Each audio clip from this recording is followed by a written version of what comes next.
हर हर महादेव। हरियाली अमावस्या पर भोलेनाथ की कृपा सभी पर भरपूर बनी रहे। भोलेनाथ सभी के भंडारे भरें और धन से सभी की तिजोरियां भरें। चलिए इसी आशा के साथ करते हैं हरियाली अमावस्या की कहानी शुरू, जिसको सुनने से सभी कष्ट दूर हो जाते तथा भगवान भोलेनाथ की कृपा मिलती है।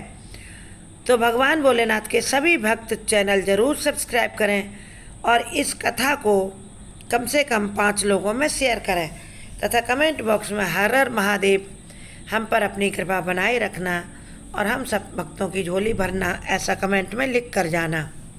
भोलेनाथ की कृपा सभी को अवश्य मिलेगी, सबकी झोलियाँ खुशियों से भर जाएंगी। एक समय की बात है, रामदत्त नाम का राजा अपने महल में अपने परिवार के साथ बड़े सुखपूर्वक निवास किया करता था। उसकी रानी भी बड़ी सद्धर्मिणी थी, बहुत पूजा पाठ करती थी। उसका एक पुत्र था और जिसकी शादी हो चुकी थी। राजा की पुत्र वधू बहुत ही ज़्यादा सुलक्षणी थी और बहुत ज़्यादा राजा की सेवा किया करती थी, रानी की भी सेवा किया करती थी। लेकिन वह खाने में थोड़ी लालची थी।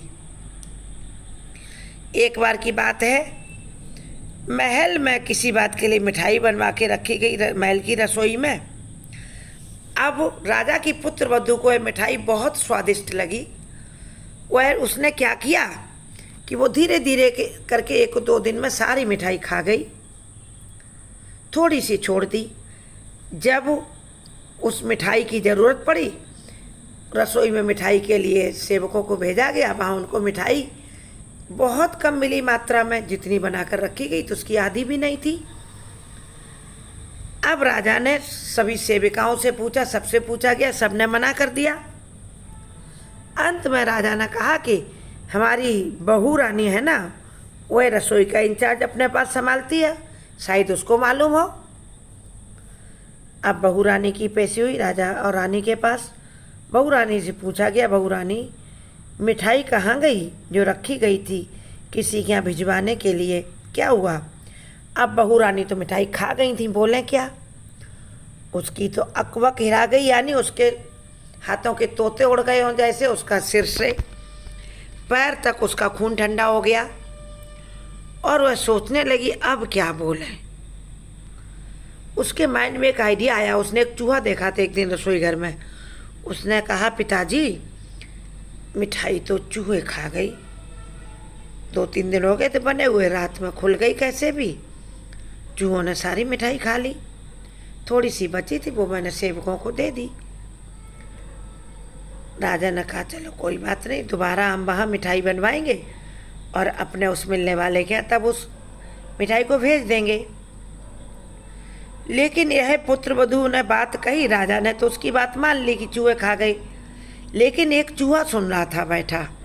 उसने सब चूहों में यह खबर फैला दी कि आज राजा की पुत्र वधू ने, बहू रानी ने हम लोगों को झूठा नाम लगा दिया, गलत आरोप लगा दिया राजा जी के सामने। मिठाई जो बनाई गई थी वो सारी बहू रानी ने खुद मिठाई खाई। बार बार वह मिठाई हम सब ने उन्हें खाते देखा, लेकिन उन्होंने हम सबका नाम रख दिया कि मिठाई चूहे खा गए। अब तो चूहों का सरदार सहित सभी चूहे अत्यंत क्रोधित हो गए। उन्होंने राजा की बहू को सबक सिखाने का निश्चय कर लिया। धीरे धीरे समय बीतता गया। उस बहू रानी ने अपनी भूल का उसे पश्चाताप हुआ और उसने कसम खाई कि अब वह कभी कोई चीज़ चुपचाप नहीं खाएगी। इस बार तो बच गई, अगले बार अगर ऐसा किया तो कैसे बचेगी? राजा का क्रोध तो फिर राजा का क्रोध होता है। और वह भोलेनाथ की सेवा पूजा तपस्या करने लगी। भोलेनाथ की भक्त हो गई और कहा कि भोलेनाथ मुझे गलती के लिए माफ़ कर, अब मैं ऐसी गलती नहीं करूँगी, चुपचाप चोरी चुप के कोई चीज़ नहीं खाऊंगी। लेकिन उधर चूहे तो जले बुने बैठे थे। उन्हें तो बहू रानी को सबक सिखाना था झूठ बोलने का। एक दिन राजा के यहाँ कुछ मेहमान आए।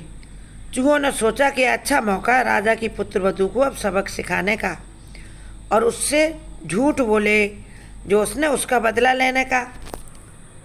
अब बदला लेने के लिए रात में सभी चूहों ने मिलकर बहू रानी की एक साड़ी उसके कमरे से खींच कर और एक अतिथि जिस कमरे में सोया था, वह अतिथि बड़ा सुंदर जवान था, छबीला। उसके कमरे में जाकर राजा की बहू की साड़ी रख दी। सुबह जब सेवक सेविकाएं उस कमरे को साफ करने गए तो देखा कि राजा की पुत्रवधू की साड़ी वहाँ रखी। उन्होंने वह साड़ी उठाकर रानी को दे दी जाकर।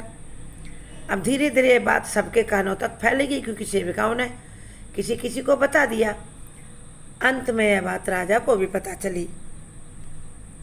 सारे नगर में बात फैल गई हवा के साथ। जब यह बात राजा के कानों तक भी पहुंची तो उन्होंने अपनी पुत्रवधू के चरित्र पर शक करते हुए उससे कुछ पूछा नहीं और उसे सैनिकों से कहा कि इसे महल से बाहर निकाल दीजिए और जंगल में छोड़ आइए। उधर राजा की पुत्रवधू, उसको कोई सफाई देने का मौका नहीं मिला, चुपचाप सैनिकों के साथ जंगल में चली गई। उसने कहा, पिताजी हमें जाने से पहले पूजा पाठ का कुछ सामान ले जाना है, क्योंकि मैं शिव की भक्त हूँ और मुझे कुछ पूजा पाठ करना होता है।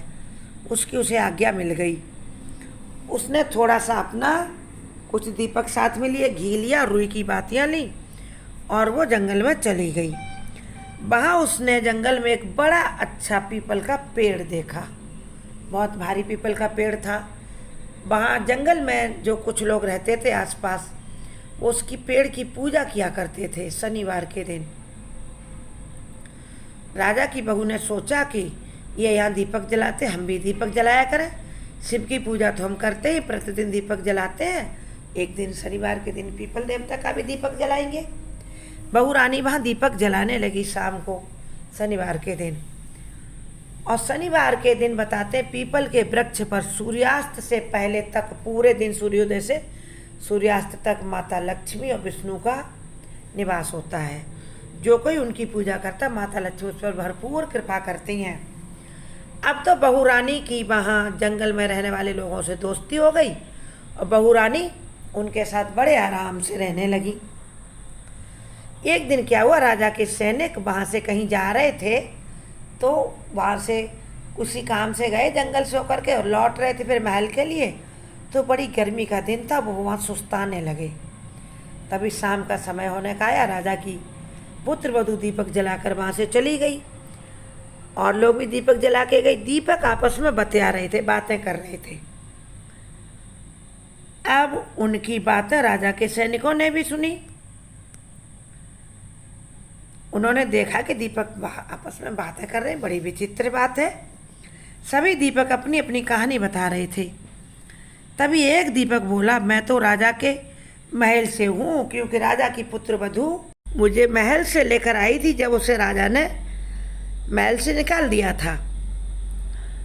और राजा की पुत्रवधू मेरी हर शनिवार को यहाँ दीपक जलाती, मेरी पूजा करती है और मुझे प्रज्वलित करती है। सभी अन्य दीपकों ने उससे पूछा कि अरे, राजा की बहू को महल से क्यों निकाला गया? ऐसा उससे क्या अपराध बन गया? तो उस दीपक ने बताया कि एक दिन उसने मिठाई चुपचाप खा ली। मिठाई उसे बहुत पसंद थी। जब उससे पूछा गया तो उसने चूहों का झूठा नाम लगा दिया कि मिठाई तो रसोई घर के चूहे खा गए। इस पर चूहे बहुत नाराज हो गए क्योंकि उन्होंने मिठाई को नहीं खाया था। तो उन्होंने राजा की बहू से बदला लेने के लिए उसकी साड़ी एक दिन राजा के अतिथि आए उसके कमरे में रख आए। यह सब देखकर राजा को जब बात पता चली तो राजा ने पुत्रवधू से कुछ भी नहीं पूछा, उससे कोई बात भी नहीं की कि ऐसा क्यों हुआ, क्या है, क्या सच है, ऐसा कुछ। राजा ने उस पर, उसके चरित्र पर शक किया और उसे महल से बाहर निकाल दिया। यह सब सुनकर सैनिक हैरान रह गए, क्योंकि सैनिक ही छोड़कर आए थे पुत्रवधू को जंगल में। तो सैनिक हैरान रह गए और महल वापस आकर उन्होंने राजा और रानी को पूरी कहानी सुनाई। यह सुनकर राजा को अपनी गलती का एहसास हुआ कि हमने अपनी पुत्रवधू को बोलने का एक मौका भी नहीं दिया, उसकी सफाई भी नहीं देने दी और उसने अपनी पुत्रवधू को महल से बिना कुछ सोचे समझे उसके चरित्र पर शक करके महल से निकाल दिया। हाय, बड़ी भूल हो गई। रानी भी कहने लगी, हाँ हाँ, मुझे भी लगता अपनी बहू तो बहुत अच्छी है चरित्र की। ऐसा मुझे भी लगा, लेकिन मैं आपके डर से बोली नहीं थी। अब राजा ने अपनी भूल सुधारने के लिए सैनिकों को भेजा और पुत्रवधू को महल में वापस बुला लिया। राजा की पुत्रवधू सुख से महल में रहने लगी। इस प्रकार पीपल के पेड़ की नियमित हर शनिवार पूजा करने का फल राजा की बहू को मिला और माता लक्ष्मी की ऐसी कृपा हुई कि वह जंगल में भी बड़े सुख और आराम से रही जंगलवासियों के साथ, और वापस उसे महल में भी फिर बुला लिया गया और वह अपना जीवन आराम से व्यतीत करने लगी। राजा पूरे परिवार के साथ सुख से रहने लगा। उसको पीपल देवता की कृपा से धन धान्य में वृद्धि हुई राजा के यहाँ, और पुत्र पौत्र भी मिले। इससे राजा का भरा पूरा परिवार हो गया। जैसे राजा रानी की पुत्र वधू की पीपल देवता ने सुनी, माता लक्ष्मी ने उस पर कृपा की, ऐसे ही सब पर कृपा करें। जय माता लक्ष्मी। हर हर महादेव। जय माता लक्ष्मी कमेंट बॉक्स में लिखें। अन्य वीडियो भी देखें, सब्सक्राइब करें और बेल नोटिफिकेशन भी दबाएं।